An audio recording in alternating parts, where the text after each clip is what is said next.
أعوذ بالله من الشيطان الرجيم بسم الله الرحمن الرحيم قل يا عبادي الذين أسرفوا على أنفسهم لا تقنطوا من رحمة الله إن الله يغفر الذنوب جميعا إنه هو الغفور الرحيم. Sadaqallahul adzim. Assalamualaikum warahmatullahi wabarakatuh.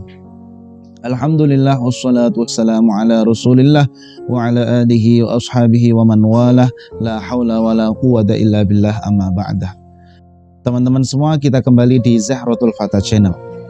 Pada kesempatan saat ini saya akan membahas tentang ayat yang baru saja saya baca, yaitu ayat tentang taubat.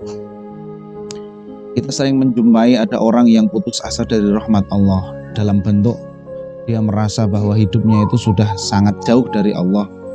Dia merasa bahwa dia sudah tidak pantas lagi datang ke masjid. Dia merasa bahwa sudah tidak pantas lagi dia memakai pakaian muslim. Merasa dia itu pokoknya sudah menjadi orang yang sangat buruk. Dia merasa Allah tidak akan mengampuni lagi dosa-dosa yang telah dia lakukan. Pada ayat ini, yaitu surat Az-Zumar ayat 53, Allah mengingatkan kita, Qul ya ibadiyalladzina asrafu ala anfusihim. Wahai orang-orang yang sudah melampaui batas dalam hal maksiat tentunya. Melampaui batas dalam hal melakukan dosa, sudah terlalu banyak dosa yang dilakukan. La taqnatu min rahmatillah. Jangan sekali-kali kamu berputus asa dari rahmat Allah. Innallaha yaghfiru dzunuba jami'a. Allah zat yang maha mengampuni semua dosa. Innahu huwal ghafurur rahim. Dan Allah zat yang maha ghafur, maha pengampun, ar-rahim, dan maha penyayang. Teman-teman semua yang dirahmati oleh Allah Subhanahu wa ta'ala, ayat ini mengajarkan kepada kita semua bahwa dalam keadaan apapun dan dalam kondisi apapun kita, wajar kalau misalnya kita melakukan dosa kemudian merasa bersalah dan merasa kotor, dan itu baik.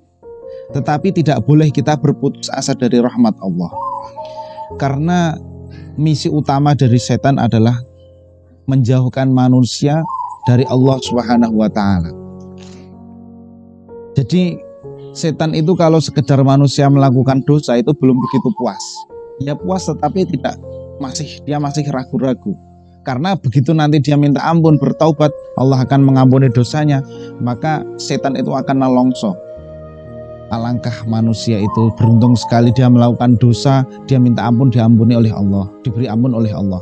Sementara dirinya itu, setan itu, dia melakukan dosa sekali, tetapi dia selamanya tidak akan pernah mendapatkan taubat dari Allah Subhanahu wa ta'ala. Teman-teman semua, jadi setan itu akan merasa puas kalau manusia itu melakukan perbuatan dosa dan dia putus asa dari rahmat Allah. Itu titik poinnya di situ yang diinginkan setan, melakukan perbuatan dosa dan putus asa dari rahmat Allah.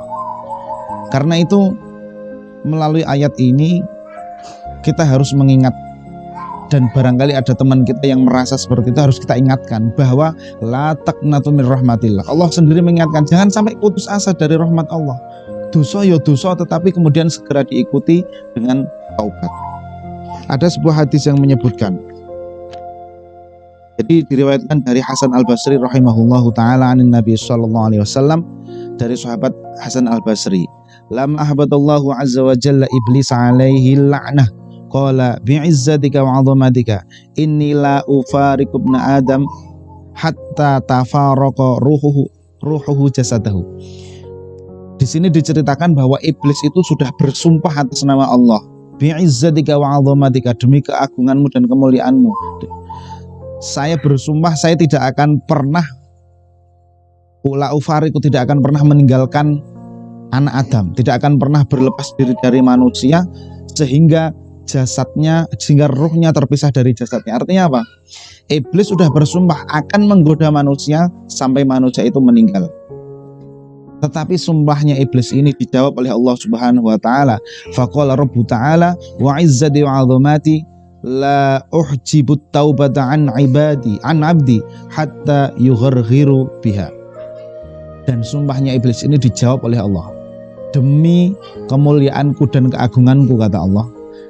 Kalau kamu bersumpah bahwa kamu tidak akan pernah lepas menggoda manusia sampai manusianya meninggal, maka Allah juga bersumpah, demi keagunganku dan kemuliaanku, saya tidak akan pernah menutup pintu taubat bagi hambaku selagi dia itu masih hidup, hatta yughirhiru, sehingga arwahnya itu mau keluar, yughirhir. Teman-teman semua yang dirahmati oleh Allah Subhanahu wa taala, ini motivasi untuk diri kita sendiri dan juga mungkin untuk teman kita yang dia merasa hidupnya kelam, yang merasa sudah terlalu jauh dari Allah, untuk bertaubat. Allah sendiri berjanji selama manusia itu masih hidup, maka Allah masih membuka pintu tobat. La ujibu, tidak akan pernah menutup Allah pintu tobat. Allah tidak akan pernah menutup pintu tobat.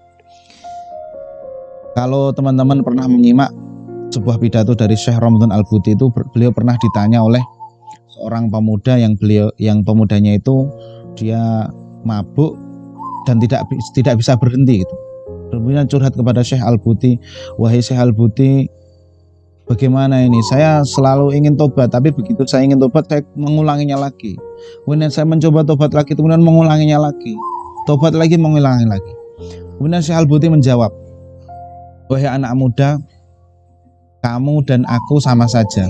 Kita sama-sama mengalami hal itu, bahwa seringkali manusia itu ingin lepas diri dari sebuah kesalahan, tapi mengulanginya lagi, terjatuh lagi. Dia mencoba bangkit lagi, terjatuh lagi. Lah memang seperti itu. Taubat itu butuh perjuangan. Kalau terjatuh, bangun lagi, minta ampun lagi kepada Allah. Terjatuh lagi, bangun lagi, minta ampun kepada Allah Subhanahu wa taala. Karena Allah sendiri sudah menyampaikan bahwa Allah tidak akan pernah menutup pintu taubat. Akan tetapi ilmu seperti ini tentunya tidak boleh digunakan untuk main-main. Artinya nanti aja saya maksiat nanti kan bisa taubat, nggak bisa seperti itu. Karena taubat itu kan harus ada syaratnya, menyesal dari perbuatan yang sudah dilakukan, kemudian berusaha dan berkeyakinan tidak akan mengulanginya lagi, kemudian banyak-banyak taubat, membaca istighfar kepada Allah Subhanahu wa taala.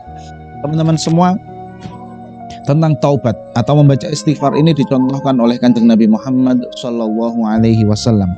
Wa ruwiya 'anin Nabi sallallahu alaihi wasallam annahu qala, wallahi inni la atuba ila Allah taala fil yaumi mi'ata marrah. Nabi sampai sumpah, wallahi demi Allah, aku seorang nabi dan dalam sehari taubat kepada Allah mi'ata marrah, 100 kali.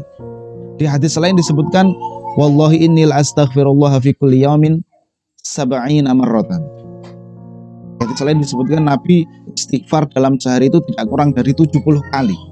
Nabi tidak pernah melakukan dosa, sudah dijamin surga, istighfarnya sehari 70 kali. Sementara kita banyak dosa, tetapi kita masih sedikit istighfar, memohon ampun kepada Allah Subhanahu wa taala. Karena itu saya tutup kajian ini dengan membacakan satu ayat yang Allah itu mengingatkan kepada kita. A'udzubillahi minasyaitonirrajim. Bismillahirrahmanirrahim. Wa may ya'mal su'an aw yadhlim nafsahu thumma yastaghfirillaha yajidillaha ghafurar rahima. Wa may ya'mal su'an, siapa yang melakukan kesalahan, aw yadhlim nafsahu, atau dia mendolimi dirinya sendiri dengan perbuatan dosa yang besar, thumma yastaghfirullah, kemudian dia meminta ampun kepada Allah, thumma yastaghfirillaha yajidillaha ghafurar rahima, maka dia akan menemukan Allah Ghafurar Rahimah, Allah Maha Pengampun lagi Maha Penyayang. Teman-teman semua, sekali lagi melalui ayat ini, melalui hadis yang saya bacakan ini, mengingatkan kepada kita bahwa kita sebagai manusia yang lemah ini tidak akan pernah bisa lepas dari kesalahan, tidak akan pernah bisa lepas dari dosa. Sikap sebagai seorang yang melakukan kesalahan adalah memohon ampun kepada Allah Subhanahu wa taala.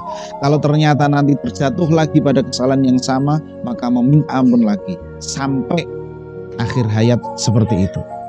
Sehingga ya kalau derajatnya cuma kayak kita itu masih sangat sulit untuk sepenuhnya terbebas dari perbuatan dosa.